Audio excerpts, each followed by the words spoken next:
Hi, everyone. If you're seeing this, something went terribly wrong. So let's get right into it. When people picture community college, the stereotypes come fast. 13th grade, high school with ashtrays, halfway college. It's a grim picture. Why would any scholar choose that, I ask?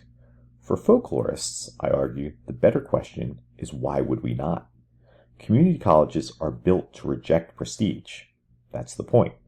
They're access-oriented, democratic, and community-centered. They serve the public, not the privileged.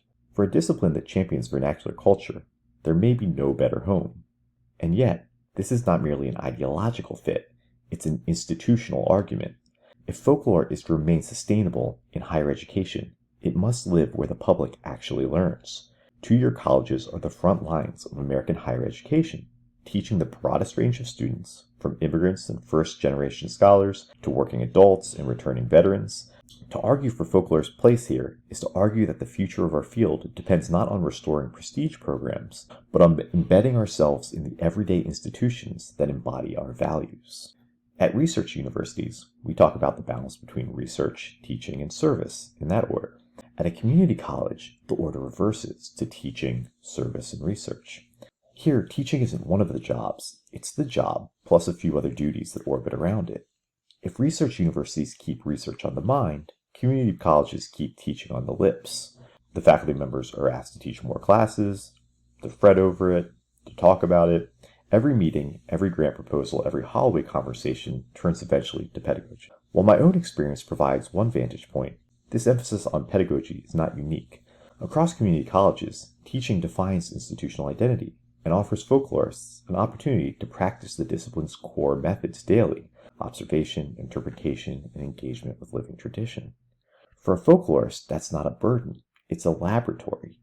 Teaching at a community college is not a distraction from disciplinary identity, it's the purest expression of it. Folklore has always valued performance, transmission, and context. Nowhere in higher education do these ideas play out more vividly than in the classrooms of a community college, where the tradition bearers and culture creators are often the students themselves.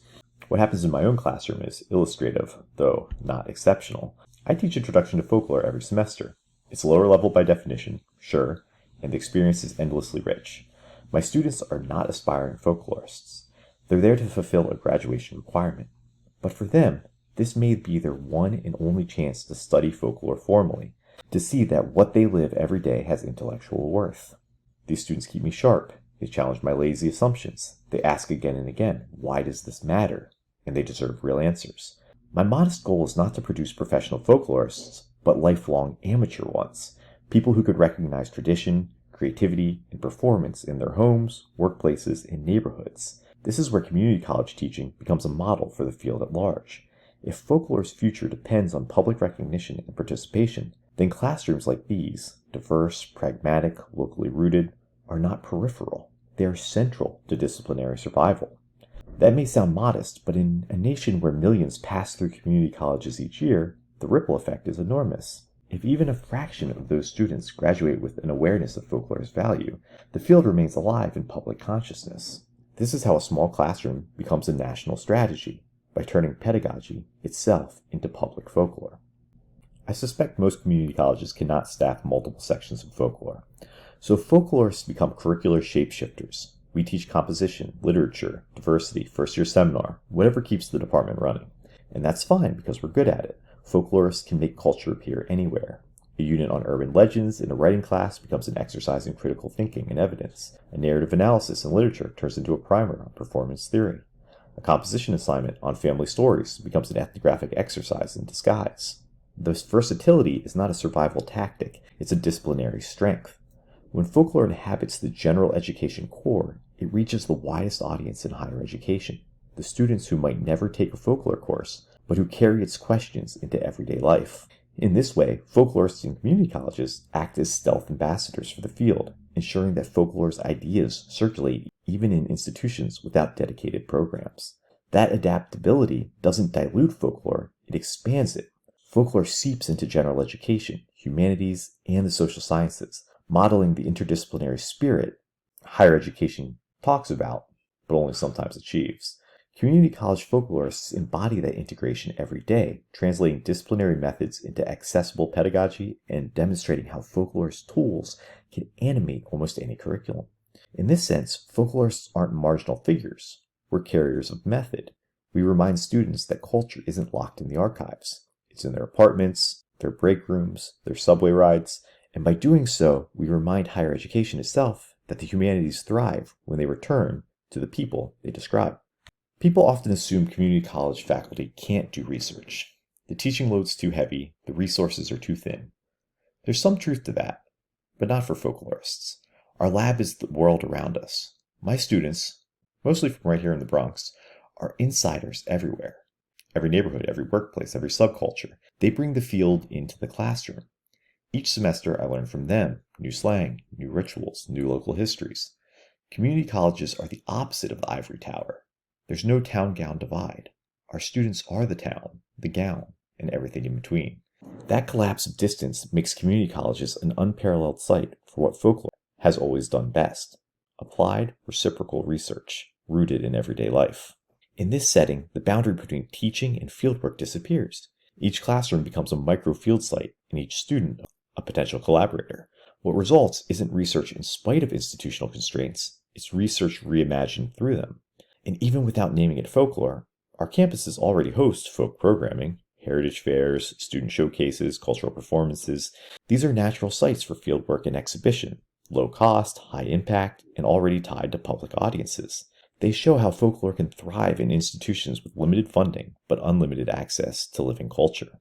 If folklorists are serious about public humanities, we should start here, not as visiting experts, but as resident participants. This isn't merely a pragmatic adjustment to fewer resources, it's a philosophical correction. By anchoring research in community colleges, folklorists reaffirm that scholarship belongs with and to the people.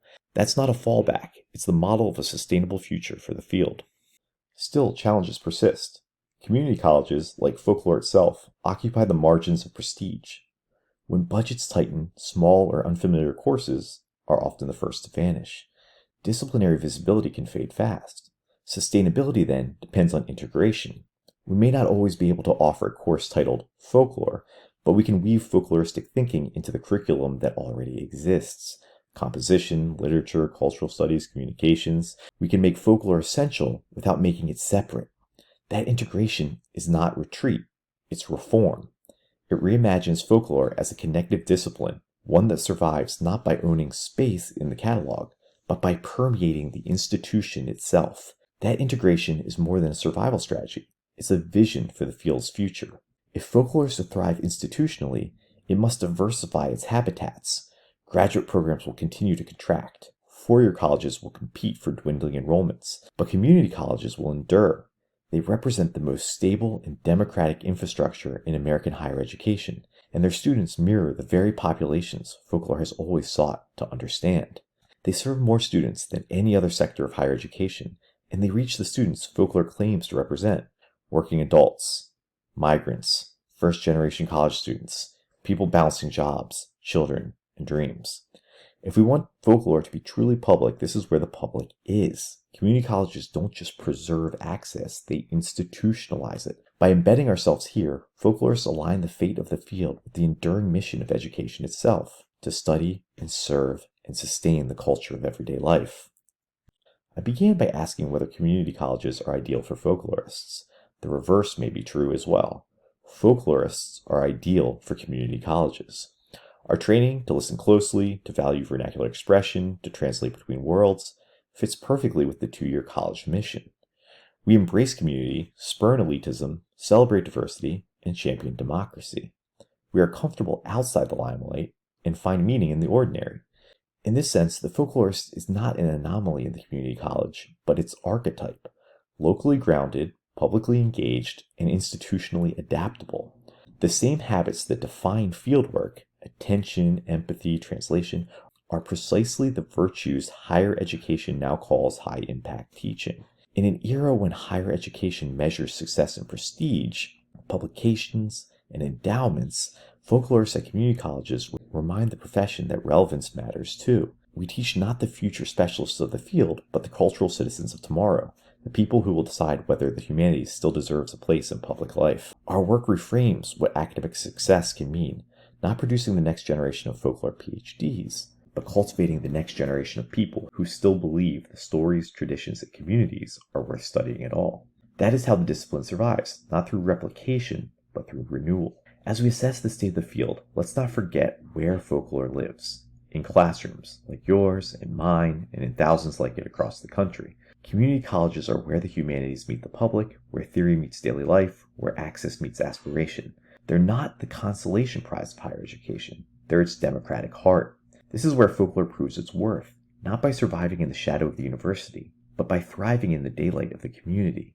Here, the old divide between scholar and subject dissolves.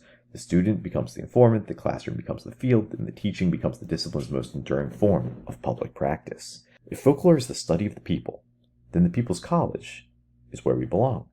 Not out of charity, out of principle. Because this is where higher education and everyday life meet. Thank you.